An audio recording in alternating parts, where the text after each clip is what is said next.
Guys, ang gwapo ko sa cellphone ko talaga. Grabe, filter Israel. Kaya guys, kayo, huwag ka paniwala sa mga filter ha. Kasi yung mga cellphone dyan na medyo original. So, yung filter talaga is panalo. So, huwag kayo maniwala sa mukha kong ganito kasi yung mukha ko talaga in real.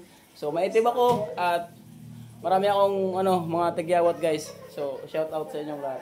Baka manghumaling kayo sa... I'm taken, my God. So guys, sa totoo lang, gabayan sana kami ni Lord sa aming bakasyon. Ayun Kuya Bal, for the first time, makakapunta kami sa Daet. Together with Edna, Yansky, and bakasyon. Bakasyon kami guys ng mga 2 araw lang, tapos uwi na kagad. So bye-bye, kita-kits!